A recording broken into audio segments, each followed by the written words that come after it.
There's a tree that held the desert's oldest secret. For 4,000 years, its golden pods fed civilizations where nothing else could survive. Music. Then, in less than a century, it was nearly erased, called a weed, burned and cleared from the land. But beneath the soil, something music was waiting. This is the story of Mesquite, the tree. Music that sweetened life before sugar existed, and may hold the answer music to what comes after. Welcome to Nature's Lost Vault. The archive opens in the Sonoran Desert, Tucson, Arizona. Clay jars buried 4,000 years ago. Inside, mesquite music seeds perfectly preserved. Archaeologists found them in 1998. Music still viable after 4,000 years. The people who stored them had no written language, but they understood something we forgot. In a land where corn withered and rivers turned to music dust, mesquite still gave fruit. It was a fortress of life. The tree's roots reached over 100 feet, music deep, deeper than any well, deeper than drought.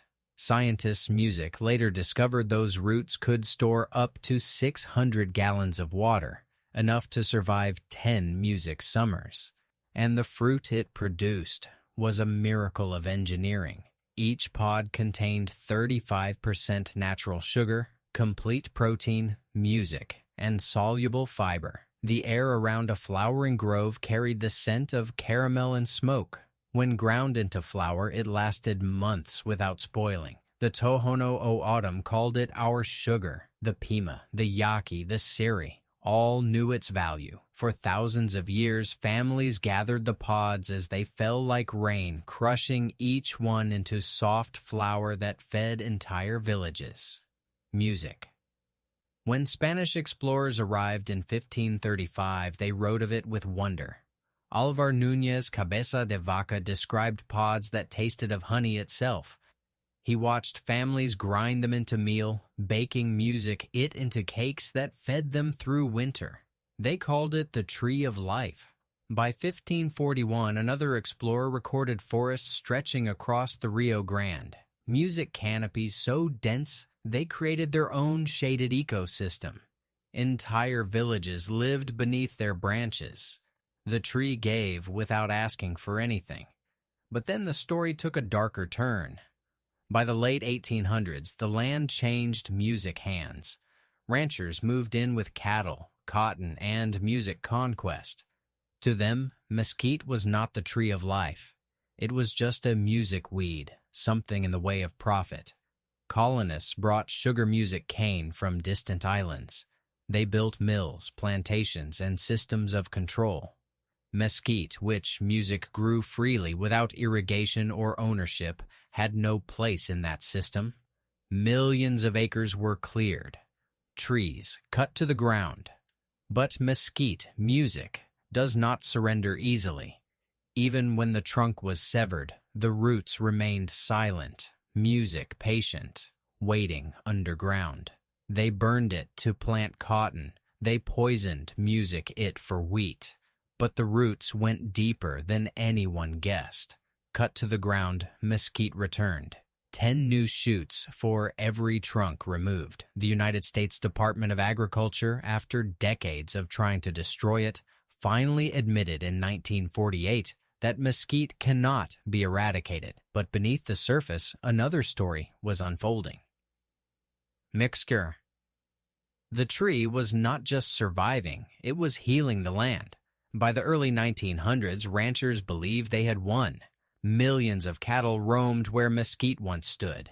They had turned wilderness into wealth, or so they thought. Within 20 years, the soil cracked like pottery. Rivers dried. The ground, stripped of its cover, blew away in the wind. Cattle began to starve. And the tree they had cleared, the tree people called a pest, music started creeping back. Ranchers called it the invader, but it had been there long before any fence or railroad. Then scientists noticed something unexpected. Where mesquite returned, the soil music changed. Its deep roots pulled nitrogen from the air. a feat few plants can manage, feeding it back, music, into the dead ground.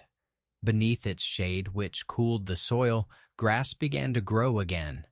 Wildlife returned. The desert started music breathing. By the 1970s, ecologists gave it a new name, keystone species. Music, the silent engineer of the desert ecosystem. Music. Its pods became food for deer, javelina, and coyote. Its flowers fed native bees. Its wood became shelter.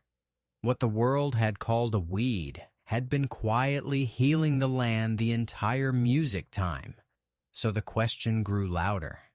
If a tree could music survive every drought in recorded history and restore the ground beneath it, music, why did people ever turn away from it? By the 1990s, the land began asking for music at back. Droughts deepened across the American Southwest. Farmers searched for music crops that could live on almost no water. That is when scientists looked again. Music at the tree they had ignored for a century. In 1993, the USDA launched desert crop studies. The results were startling. The flower held 3 times more calcium than milk and as much music protein as eggs, all from a tree that never needed irrigation or fertilizer. At the same time, a strange hunger emerged. People had more sugar than ever before, yet more illness too. Global sugar consumption crossed 170 million tons a year.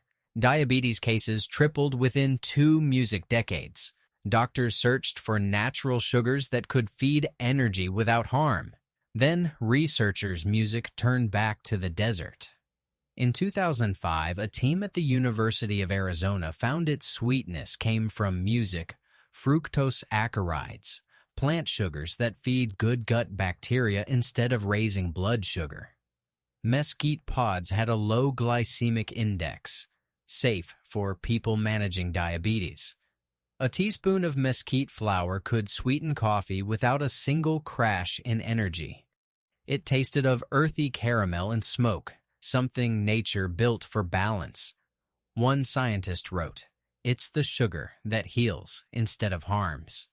By 2010, health stores across the United States started selling mesquite sweetener, calling it the sugar of the future. Prices jumped music to $20 a pound, turning an ancient food into a new luxury. Chefs in Tucson and Santa Fe began baking mesquite music bread and even making mesquite ice cream. The same fruit once banned by Empire now sat on supermarket shelves beside maple syrup and honey. But the real rediscovery didn't come from labs or chefs alone. It came from memory. Around 2012, a quiet movement began music in the deserts of Sonora and Arizona. A few indigenous farmers, elders, and food historians wanted to bring mesquite back from memory to life. They called it reclaiming the forgotten tree. Many still had old seeds passed down in music jars, hidden for safety through generations. A Tohono O'odham farmer named Maria Lopez started music planting them again in 2013 using her grandmother's method, burying seeds next to dry washes where music water once flowed. Within 2 years, her trees were covered in pods. She said the smell reminded her of childhood mornings when families roasted the pods for breakfast. What began as a small act of memory turned into a movement. By 2018, community seed banks music in Tucson and Hermosillo began collecting mesquite varieties from across the Southwest. Some had pods red like clay, others pale gold. Botanists identified over 30 native species. Music, each adapted to its own corner of the desert. The world was remembering what indigenous people had known for centuries. True sweetness does not come from a factory. It grows quietly in the heat. By 2020, the conversation around food shifted again. Global droughts were breaking records. In parts of California, farmland cracked. Wheat, music yields dropped by 40%. Rivers that once fed whole cities turned to dust. Scientists' music started asking one simple question: what survives when everything else fails? The answer pointed back to the mesquite tree. NASA researchers studying sustainable crops noted how its deep roots could reach up to 200 feet underground, tapping water no other plant could touch. One scientist said, "It is less a tree, more a lesson in endurance." Governments began taking notice. In 2021, Mexico's National Forestry Commission launched programs to replant mesquite across 300,000 hectares of degraded land. And because the Prosopis genus, the mesquite family, grows in arid lands across the globe, farmers in Argentina, India, and Kenya joined in. The Food and Agriculture Organization called it a forgotten crop of survival. The tree that once stood as a symbol of resistance now stands as a blueprint for the future. Every pod, music, every branch, every root carries a reminder. The answers to tomorrow's music hunger may already be growing in the soil beneath our feet. This knowledge is not lost. It is waiting for us to music remember. If this vault opened something for you and you find value in these stories, hit subscribe music and the bell icon. Every like and every share helps preserve music, this forgotten wisdom together. The next vault opens soon.